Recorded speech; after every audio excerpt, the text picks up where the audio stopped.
Hello lovelies, welcome back to Alakelge YouTube channel. Thank you for watching this tutorial. So today's tutorial is on how to draft a skirt using the hip allocation method. So you'll be learning a lot and different methods in this tutorial. So without further ado, let's get started. This tutorial, the hip I'm working with is the waist I'm working with is the waist is 28 inches while the hip is 44 inches. Can you see the difference between the waist and the hip is much? That means the person is very curvy. So we are using the hip allocation method. So what I will do first is I will divide the hip into two. That is 44 divided by 2, that's 22. That means we have 22 for the front and 22 for the back. So now there is a formula to this. So the formula is for the front. We have 22 for the front. You're going to minus 1 inch from the front, and from the back you're going to add 1 inch to that. I hope you understand this. So that 22 for the front is equals 22 minus 1. That means for the front I'll be using 21 inches, and for the back, we are adding 1 inch to the back. That means the back will be 23 inches. So if you add those two together, it will still be 44. So please do this: minus 1 inch from your half of your circumference, then add 1 inch to half of your circumference, and that's how you're going to do it. So if I divide 21 by 2, that means I will have 10.5, and that is what I will mark on my pattern paper right now. So I'll mark 10.5. That's half of the front. I hope you understand this. Half of the front, that's 10.5. The front is 21 now because we've removed 1 inch from it, and we add that 1 inch to the back. So I'm drafting half of the front now, so I'm marking 10.5 right there, and I'm going to connect those dotted lines together.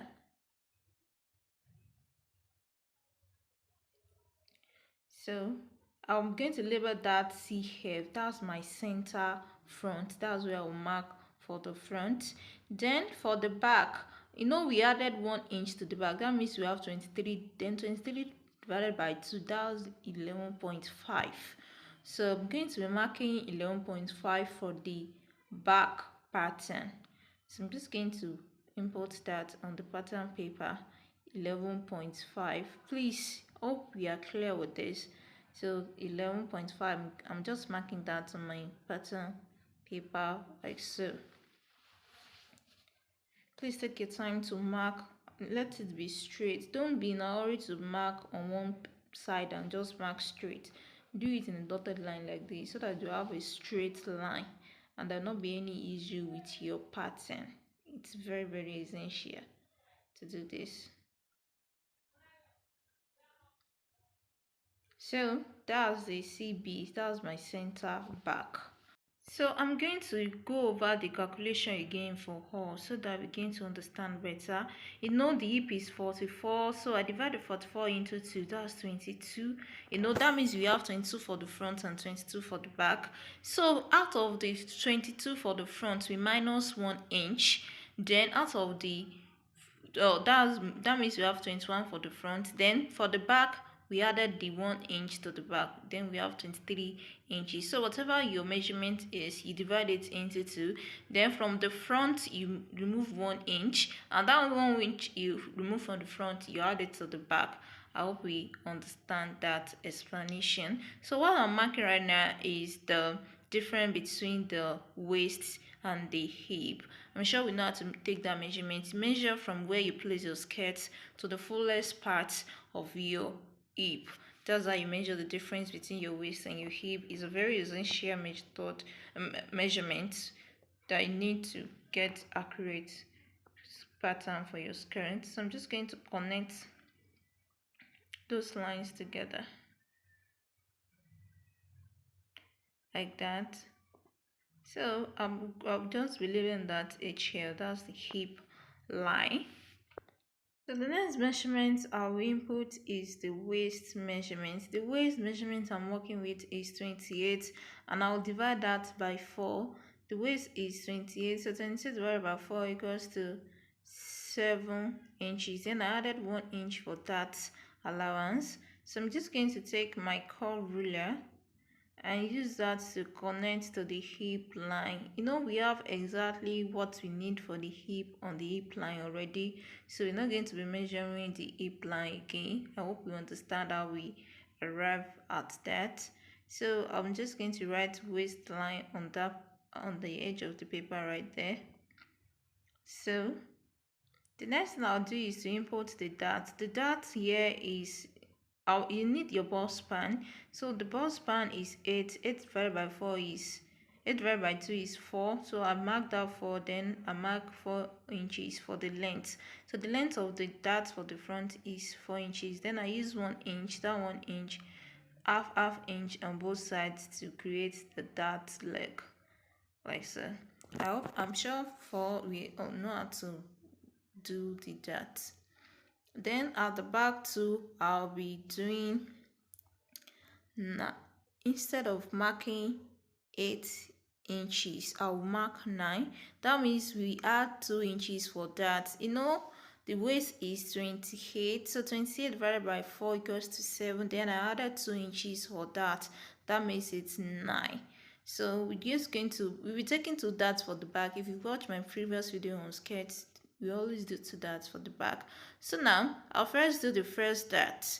So I'll mark 4 inches. That's the half of the bust span, and the length of the dart for the back is 5 inches. And I'm just going to take that.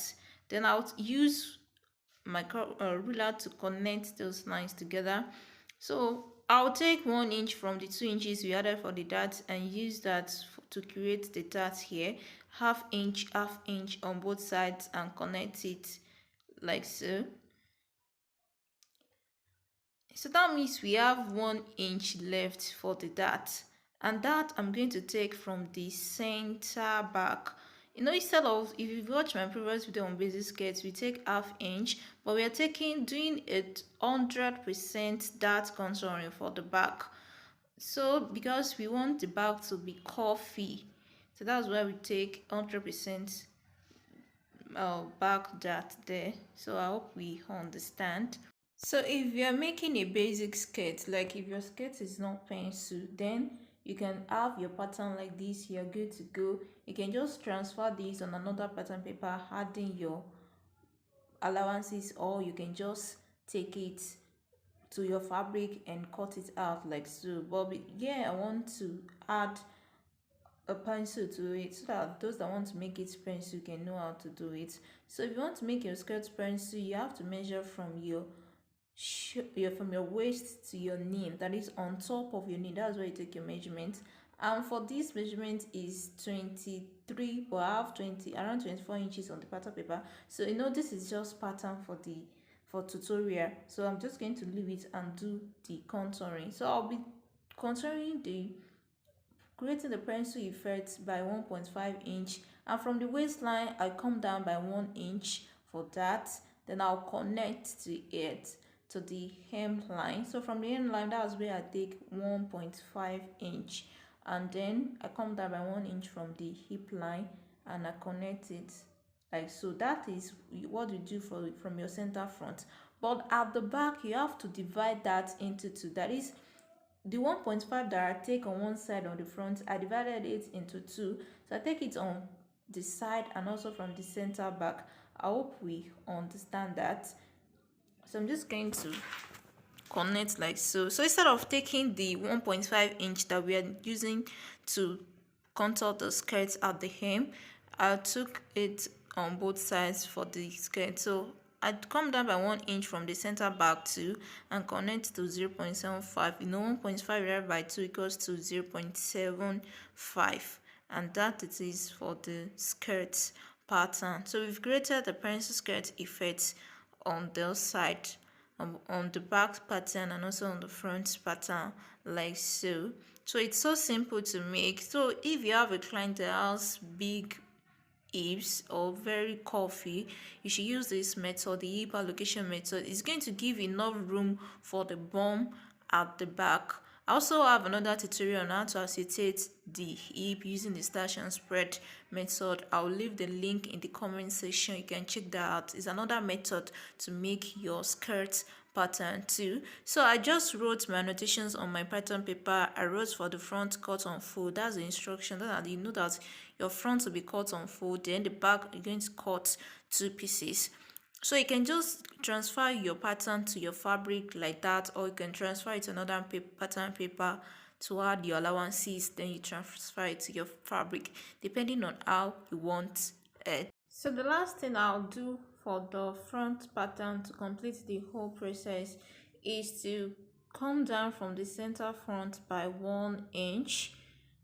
So I'm just going to come down by 1 inch and use my curve ruler to connect it to the side of the pattern like so. This will eliminate any kind of folding around the waist area. It is very important to take this 1 inch or ½ inch off from your front skirt pattern. It is very important. It will eliminate any kind of folding around that area like that. So that is all for pattern drafting. So this is how your pattern will look like once you draft. So right now I'm just going to cut out my pattern paper like so. So that is all for the pattern drafting for these skirts. So if you enjoyed this video, please give me a huge thumbs up. Don't forget to subscribe to this channel for more awesome content. So thank you for watching to the end. I love you and catch you in my next tutorial. Bye.